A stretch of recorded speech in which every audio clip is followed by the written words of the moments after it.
ujinga kabla wa Rwanda. Rwanda itasimama kulinda maisha kwa sababu nchi yetu imejizatiti.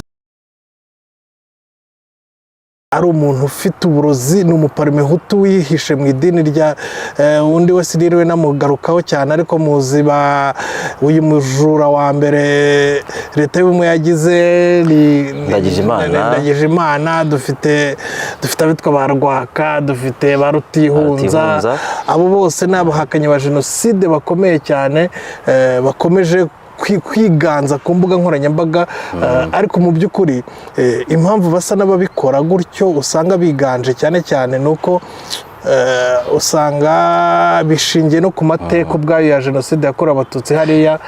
Nagira ngo uyadusangize noneho tuze kubona impamvu dufite itsinda rinini hamwe ry'abantu bapfobya jenoside. Itsinda rinini ry'abanyacyanguru y'abavuka muri prefecture yahoze yitwa Cyangugu rinini ryiganjemo abahakana bakanapfobya jenoside yakorewe abatutsi. Ibi nabishingira ku mpamvu zikurikira. Jenoside yakorewe abatutsi mu cyahoze ari prefecture ya Cyangugu nkuko natangiye mbivuga yatangiye kare. Navuga ko yatangiye kwipfa ry'uwahoze ari perezida wa CDR Bucyana Martin wari umunyamururu ahantu hitwa Imururu ni hakurya gato ya Bukavu. Akimara gupfa harya gusi yaguye mu nzira bavuga ko Cyangugu zigana hano mu mujyi wa Kigali ngira ngo yaguye mu bice bya Zahuye mu majyepfo. Bucyana Martin yiciwe mu majyepfo ariko abatutsi bakomokaga Imururu ndetse n'ahandi muri prefecture ya Cyangugu batangiye kwicwa. Wenda amatariki abantu baraza wenda kuyareba baranayazi. Igihe Bucyana Martin yiciwe ni mu gihe cy'amashyaka menshi, hariho amashyaka inkubiri y'amashyaka abanyarwanda barayizi. Icyo gihe rero abatutsi ku gace yakomokagamo batangiye kwicwa icyo gihe benshi ndetse bahungira ku cyahoze ari diocese kuri diocese ya Cyangugu ndetse n'ubu ngubu. Byagejeje kugera ku itariki 7 rero nibyo navuga ko jenoside yatangiye mbere hari abahunze. Tariki 7 aho indege yahoze ari perezida wa Habyarimana Juvenal ihanuriwe ikagwa, jenoside igatangira noneho kumugaragara mu gihugu hose ku buryo bweruye. Abatutsi bamwe na bamwe bahunze berekera kuri diocese basanga hari abahunze mbere. Ubwo bivuga ngo jenoside yari yatangiye abahunze mbere 94 mbere ya tariki 7 z'ukwezi kwa 4 1994 baraza barahaguma baje kuhakurwa berekezwa muri stade. Hanyuma byakurikiye hirya no hino mu nsengero cyangwa se mu biriziya bitandukanye abatutsi bagiye bahunga berekera aho basengeraga bumvaga ko nkuko ndetse twari bateza amakiriro ariho baje kwicirwa. Ndetse bamwe ubwo ndavuga yewe aho nari muri stade yahoze yitwa stade Kamarampaka muri stade y'akarere ka Rusizi. Icyo gihe barazaga bagatoranya uwitwa uzwi wese, batangiye ku byiciro batoranya abari bakomeye abacuruzi ndetse n'abandi barabatwara baza gukurikizaho noneho abanyeshuri abari bazwi ko biga muri secondaire bari barahungiye muri stade Kamarampaka barabatwara. Ubwo simvuze hirya no hino za Shangi barishwe, Mibirizi ibitero byahabaye amateka murayazi. Prefecture ya Cyangugu rero bishe abatutsi ntacyo bikanga kuva ku itariki 7 gukomeza. Haje kubaho none cyitwa zone turquoise ngira ngo urayizi uti yaje iproteja intare 3 ariko umugambi wari uyizanye kwari kugira ngo iproteje leta y'abajenoside. Ahanini umugambi wa turquoise yaje yitwa ko ngo ari humanitaire ije mu butabazi ariko mu by'ukuri yari ije guproteja abicanyi kugira ngo bahunge babashe kwambuka bahunge izo bitaga inyenzi. Icyo gihe baje gutanga icyo twakwita nka koridoro abajenosideri bacagamo. Iki ni ikintu gikomeye cyatumye muri prefecture ya Cyangugu jenoside itinda ku rwego rukomeye. Iva murabizi ko ibi bice bimwe n'intara zimwe z'igihugu zabohowe na FPR Inkotanyi ndetse na mbere y'itariki enye z'ukwezi kwa 7 1994 ubwo igihugu cyabohorwaga muri rusange. Intara zimwe na zimwe zirimo za Gitarama, zirimo prefecture za Kibungo n'ahandi zari zaramaze kubohorwa na FPR Inkotanyi, ariko hagendaga hanarokorwa n'abatutsi bamwe na bamwe. Mu gihe cyanguguho interahamwe navuga zihavuka ndetse n'izindi zahungaga intambara yahuzaga ingabo zari za Habyarimana n'iza FPR Inkotanyi. FPR Inkotanyi yahagarikaga jenoside ndetse inabohora n'u Rwanda. Uko yasatiraga ibice bimanuka by'amajyepfo niko abajenosideri bihindaga bamanuka korodoro yari muri prefecture ya Cyangugu. Baragiye basa naho baramforosa interahamwe z'Icyangugu kwica bari basigaye, ku buryo bishe abatutsi barabamara, hasigara abantu navuga mureke nkoresheje ijambo ni nk'indamvagara, uburakaraka bw'abana n'abagore, inkomere n'abandi, ku buryo abitwaga ko bafite ubwenge bose bari bashize. Icyo rero aricyo kibuze kukwereka ko abahakana bakanapfobya jenoside yakorewe abatutsi bafite urubuga rukomeye, kuko mu bagombaga kugira icyo bavuga barashize. Abasigaye b'utwana tutari tuzi iyo tuva n'iyo tugana nitwe. Imyaka 32 aho dutangire kurebera amateka yadukorewe, navuga jenoside yadukorewe nk'abarokokeye mu cyahoze ari prefecture ya Cyangugu. Ubu nibwo dutangiye gusa naho tubona ko mu by'ukuri abakoze ayo mahano banasubiye inyuma bagashaka gutanga amateka ndetse n'ishusho no kuyabayagoreka amateka nyayo ya jenoside yakorewe abatutsi mu cyahoze ari prefecture ya Cyangugu. Ndagira ngo mbwire abadukurikira n'abazadukurikira ko aba bantu bo ku mbuga nkoranyambaga birirwa bavuga ibintu biterekeranye. Jenoside yakorewe abatutsi mu cyahoze ari prefecture ya Cyangugu yafashe intera ndende, muzabisoma ko yamaze igihe kirekire mu buryo butari busanzwe. N'abarokotse bitwa ko ari abantu b'abasaza bari bazi amateka bari barahungabanye kubera amateka. Jenoside yakorewe abatutsi ntabwo jenoside yaje ngo yikubita aho ngaho, yarateguwe guhera muri 1959. Bajya batubwira amateka, mfite umukecuru ujya utubwira amateka muri 1963 muri kiliziya, cyahoze ari kiliziya diocese ya Cyangugu yabaga ahitwaga Mururu, baza bagatoranyamo abantu. Icyo gihe hari kuri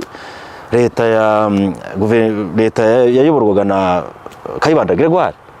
Icyo gihe batoranya abatutsi 59 yose nyivuze gutwika no guhunga kw'abatutsi. Icyo gihe Cyangugu nayo yarimo, barabatoranya 73 barabamara.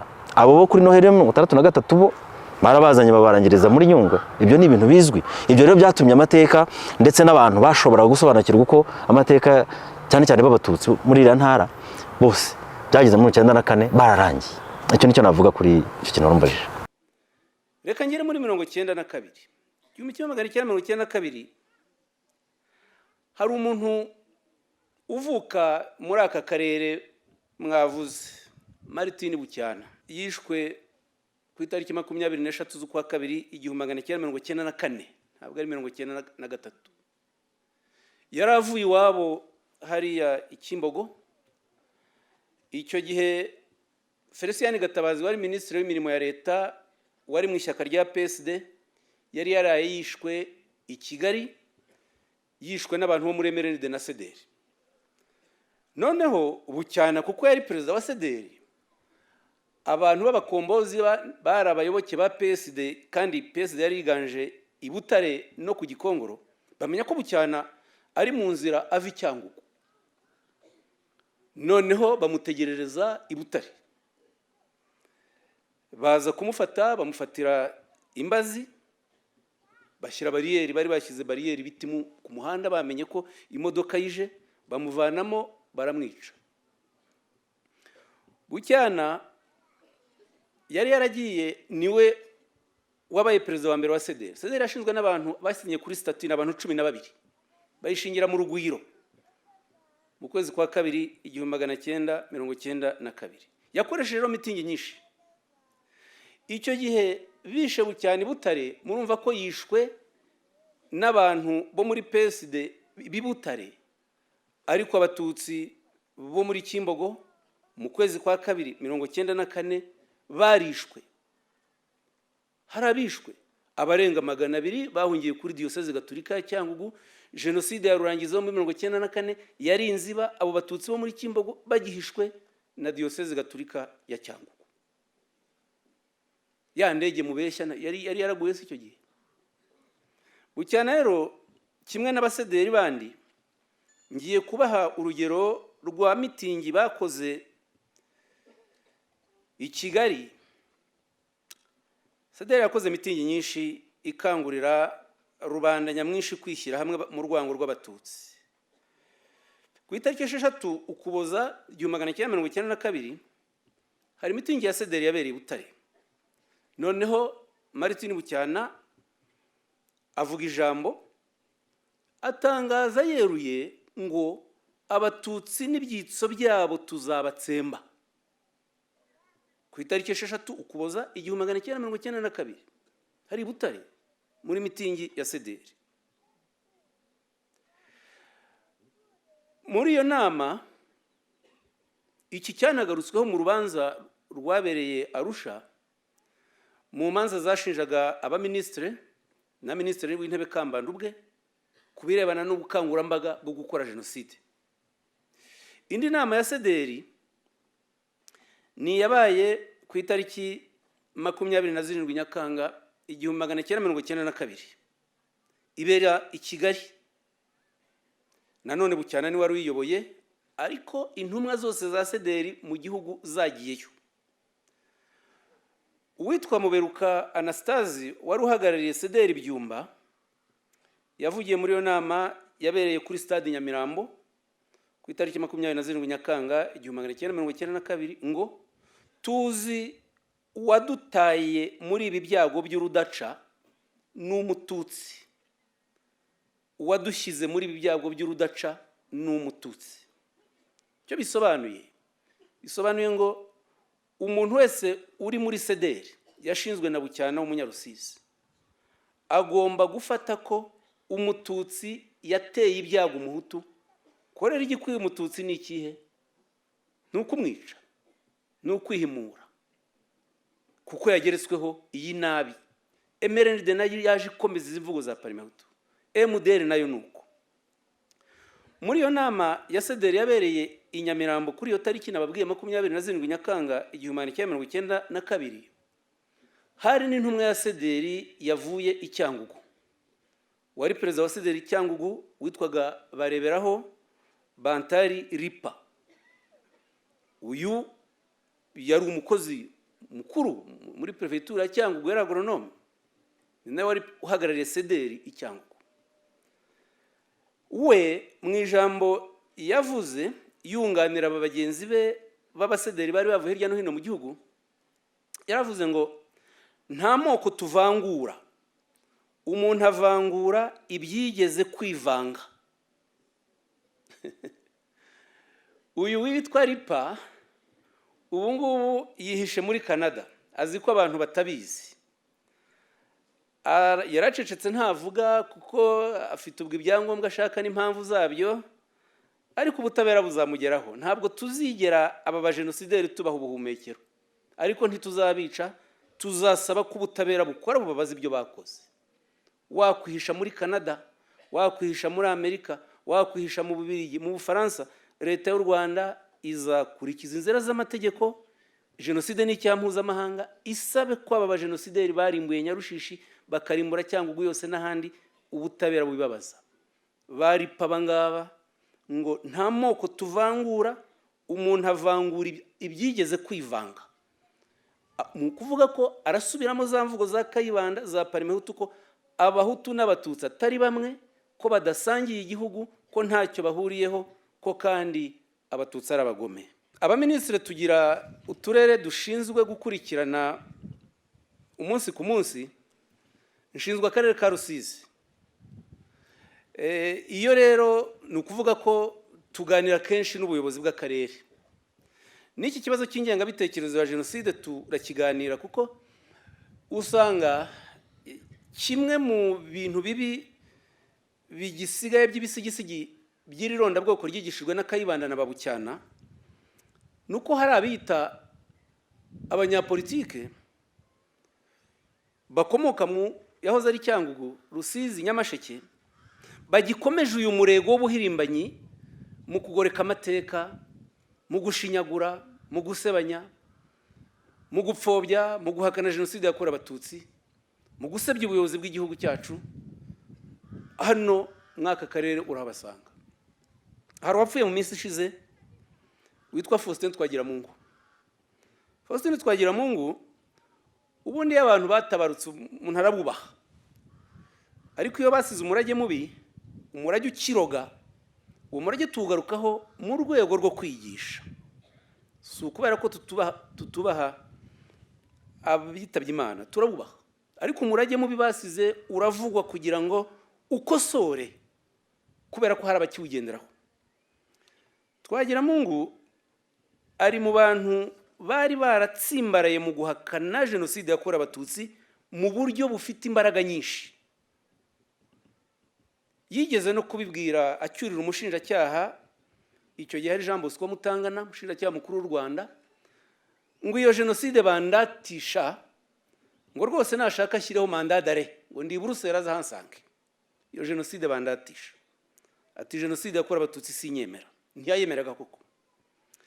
Ku itariki 5 Gashyantare 2002, mu kwerekana ko atemera jenoside yakorewe Abatutsi, Twagiramungu yagiye mu rukiko mpuzamahanga mpanabyaha rwashyiriweho u Rwanda rwa Arusha, agiye gushinjura abantu babiri, uwitwa Pasiteri Elizafari Ntakirutimana w'umudivantiste wiciye Abatutsi ku Mugonero, n'umuhungu we Dr. Gerard Ntakirutimana wayoboraga ibitaro bya Mugonero, nawe yica Abatutsi bari bahungiye ku bitaro n'abari mu ishuri ry'ubuvuzi rya Mugonero.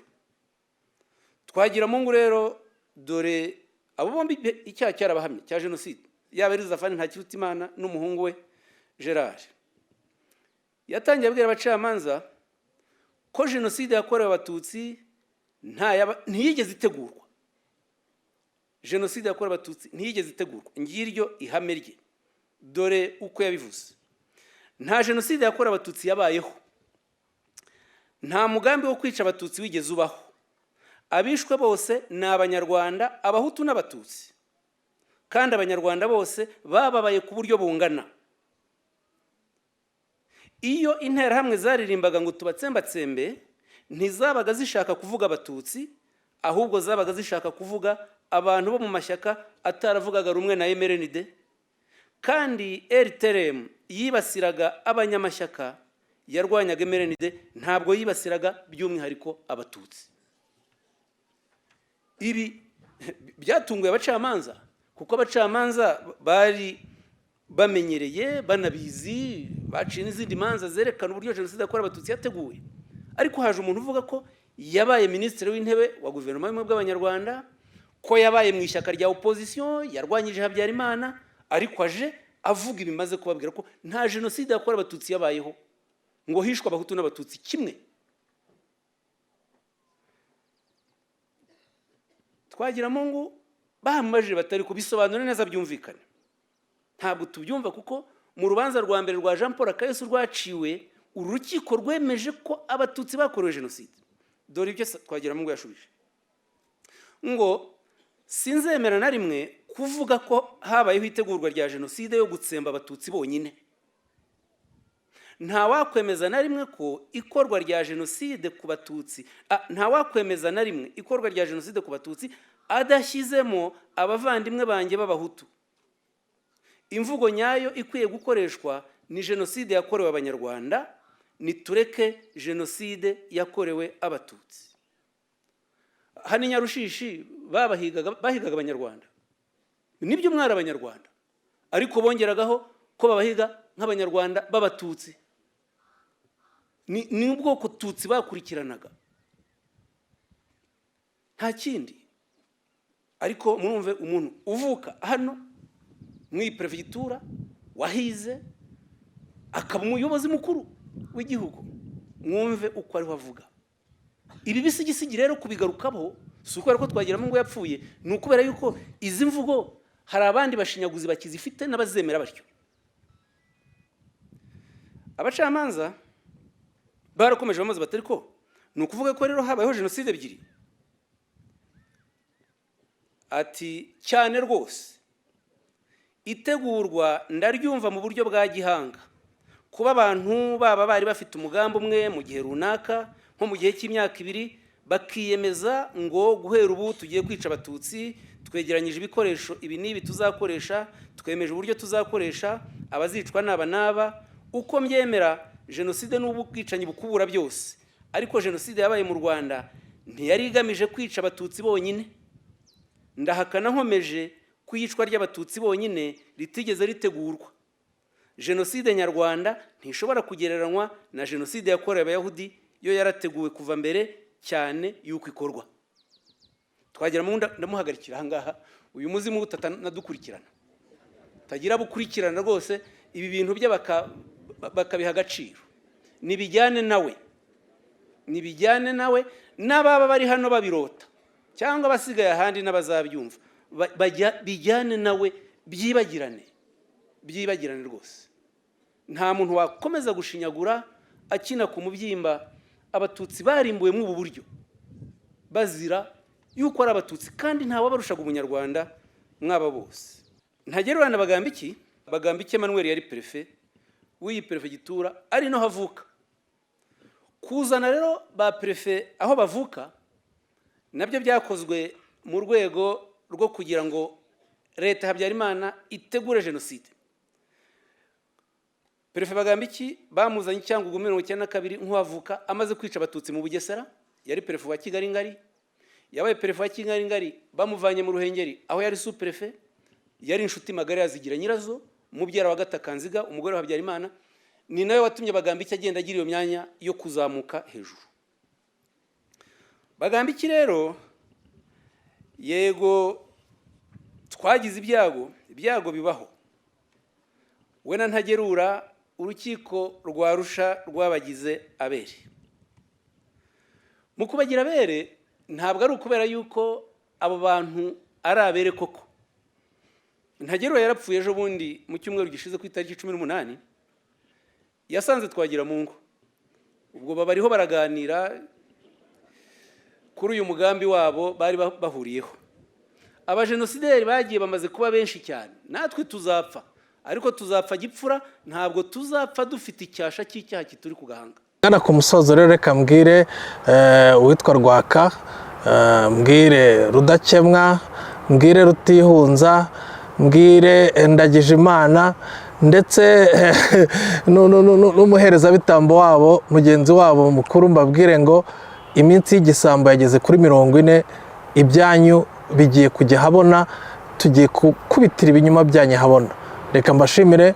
Gendero Je Marc Ruti, narindi kumwe n'umuvandimwe Gilbert bavuga menshi.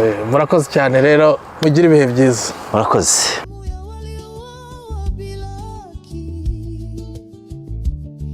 Haiwezi kufutika kwa maneno ya ujinga. Kabla wa Rwanda itasimama kulinda maisha, kwa sababu nchi yetu imejizatiti. Hakuna tena kitakachofanyika kama hicho.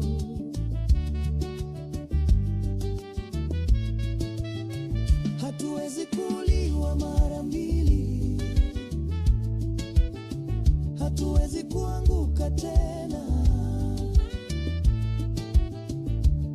Rwanda yetu ni ya milele, tutaijenga kwa upendo na tutaijitolea kwa nguvu zetu. Tukikumbuka ili tujenge, tukikumbuka ili tuone maisha, tukiungana sauti, tukikumbuka